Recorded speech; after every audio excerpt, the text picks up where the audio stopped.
Assalamualaikum warahmatullahi wabarakatuh. Selamat pagi dan salam sejahtera pada Bapak Ibu, saudara-saudara yang dirahmati Allah. Kembali kita bertemu pada bincang kita. Hari ini kita akan bahas terkait beberapa hal yang harus dipersiapkan sebelum menuju kepada pernikahan yang akan dihadapi oleh mungkin generasi Z dan segala macam. Nah, jadi ada beberapa hal memang yang harus dipersiapkan ketika seandainya akan menuju kepada jenjang pernikahan atau perkawinan. Perkawinan bukan hal yang mudah dan tidak sebentar. Di perkawinan adalah ibadah terpanjang sebenarnya. Jadi kita harus persiapkan semuanya, harus direncanakan matang-matang. Meskipun kadang-kadang setelah direncanakan pun ada juga yang masih gagal. Apalagi yang tidak direncanakan sama sekali. Atau begitu juga sebaliknya. Ada yang direncanakan gagal, ada yang tidak direncanakan. Setelah menikah baru rencana, dia berhasil.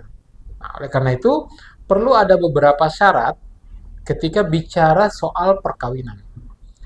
Perkawinan, kita bertemu dengan orang yang bukan saudara. Itu udah pasti.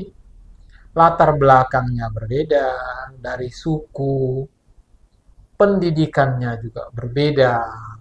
Ada yang satu sarjana atau satu di bawahnya. Ada yang terbalik. Atau bahkan ada yang beda jauh sekali. Nah, ini harus betul-betul dibicarakan.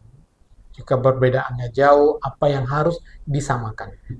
Seperti itu. Nah, jadi ada beberapa hal yang harus jadi pembicaraan awal ketika kita akan menuju ke perkawinan ini. Nah, hal yang pertama adalah membangun komitmen yang kuat. Jadi, dua pasangan ini harus betul-betul membangun komitmen yang kuat untuk keluarganya. Jadi jangan sampai tergiur dengan hal-hal yang kecil, yang bukan kebutuhan, tapi dia harus mengutamakan apapun yang terjadi di luar rumah, maka semuanya balik ke dalam keluarga. Apapun masalah. Masalah di kantor, masalah di tetangga, masalah di lingkungan keluarga. Semuanya harus balik kepada keluarga. Yang saya maksud keluarga adalah suami, istri, dan anak-anak tentunya. Itu yang kita maksud sebagai keluarga. Bukan sepupu dan yang lain-lain. Tapi betul-betul keluarga inti yang harus dibicarakan. Komitmen ini memang harus dibicarakan. Tidak mudah. Hari ini orang bisa berkomitmen. 2-3 bulan, lain lagi. Saya harusnya gini deh, harusnya begini. Itu namanya tidak fokus kepada komitmen dia. Dia berubah-ubah. Maka komitmen itu harus yang fokus untuk keluarga. Apapun yang terjadi, semuanya untuk keluarga. Dan harus dibicarakan. Berdua harus bicara. Dan tidak boleh tertutup-tutup. Nah, jadi yang pertama itu adalah komitmen. Bagaimana laki-laki komitmennya? Bagaimana perempuan komitmennya? Apakah dia akan sanggup mempertahankan keluarga ini? Apapun masalah yang mereka hadapi. Nanti dia hadapi baru sedikit, udah letoy, udah malas, segala macam. Balik ke orang tua. Kalau orang tuanya masih hidup. Tak ada orang tua, balik ke keluarga. Kalau ada keluarganya. Kalau tak ada keluarganya, maka habis. Tapi ketika komitmen kuat, maka apapun yang terjadi, masalah apapun yang dihadapi, maka bisa diambil jalan keluar. Nah, itu komitmen yang pertama.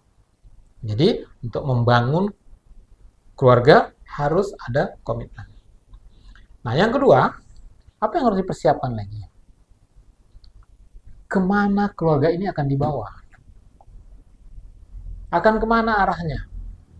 Jadi kalau misalnya kita bicara organisasi atau perusahaan lah katakanlah seperti itu, harus ada visi dan misinya. Tujuan keluarga itu mau dibawa kemana, dan bagaimana cara membawa keluarga itu sampai kepada tujuan. Nah, itu harus dibicarakan. Dan visi misi ini atau tujuan keluarga harus dibicarakan bersama. Nggak bisa masing-masing. Pak, saya sudah punya visi misi, Pak. Pasangan saya juga punya visi misi. Yang nggak ketemu nantinya. Visi misi harus bersama. Jadi, keluarga mau dibawa bersama kemana? Tentu visi misi, Pak. Visi misi saya agar supaya keluarga bisa mencapai surga. Semua juga bisa. Semua seperti itu. Tujuan akhir keluarga itu pasti semua seperti itu. Tapi ada hal-hal yang bisa kita bicarakan. Ada visi misi yang lain yang bisa dibicarakan. Nah, tujuan keluarga yang besar. Misalnya soal pendidikan anak. Anak kita harus sekolah di mana? Dia harus masuk pesantren kah?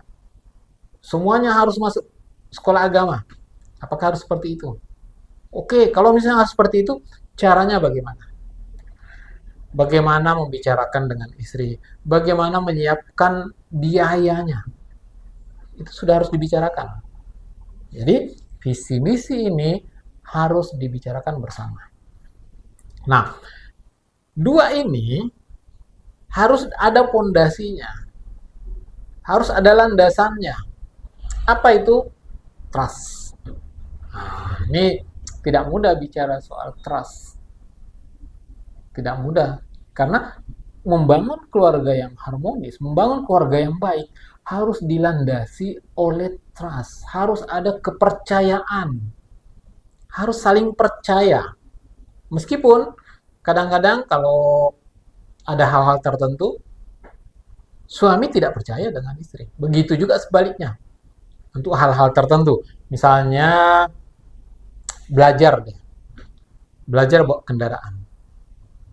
Belajar sama pasangan atau belajar sama suami itu lebih banyak marahnya daripada belajarnya.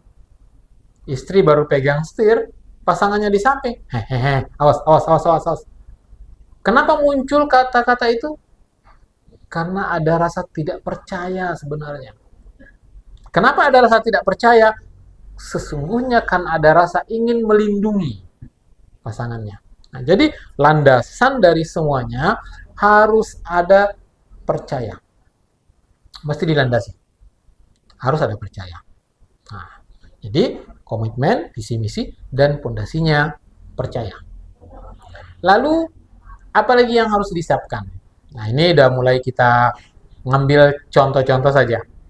Karena ini yang seringkali jadi bahasan. Ini saya ambil contoh yang sering jadi persoalan masuk di pengadilan itu, kenapa mereka berpisah. Seringkali alasan berpisah itu karena persoalan ekonomi. Jadi biasanya mereka ngajukan apakah gugatan ataukah permohonan talak cerai itu karena persoalan ekonomi. Meskipun diawali, wah kami sering bertengkar, tapi sesungguhnya persoalan ekonomi. Ketika kita lihat ekonomi mereka, yang satu kaya, yang satu yang tidak bekerja, tapi kok bisa bercerai? Dua-dua kerja, tapi kok bisa bercerai? Bukan hanya, jadi persoalan ekonomi bukan hanya persoalan karena miskin, tapi bagaimana mengatur ekonomi sesungguhnya. Jadi ini kita harus mulai dari ini. Bagaimana mereka mengatur perekonomian mereka. Jadi kalau misalnya kita lihat di masyarakat ada pembagian, ada 3 pembagian.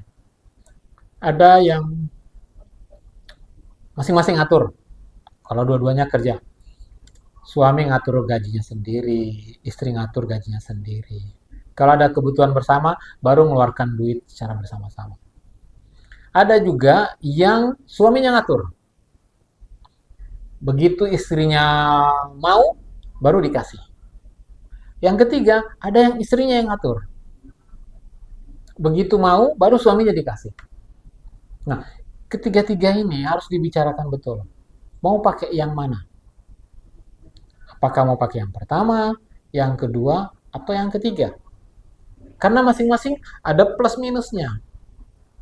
Kalau dipegang semua sama istrinya, ternyata tak ada uang laki. Kan kasihan laki-lakinya. Mau beli rokok, mau ngopi misalnya, kan sulit dia bergerak. Maka pastikan ada duit laki. Kalau seandainya itu memilih yang ketiga. Nah, jadi dari ketiga-tiganya punya nilai plus masing-masing. Harus dibicarakan. Pasangannya harus bersiap mana kekurangannya, mana kelebihannya. Nah, itulah Bapak Ibu yang bisa kita sampaikan untuk tahap ini. Kita bicarakan tiga dulu, komitmen, visi misi, dan keuangan. Kita akan bertemu periode berikutnya. Terima kasih. Assalamualaikum warahmatullahi wabarakatuh.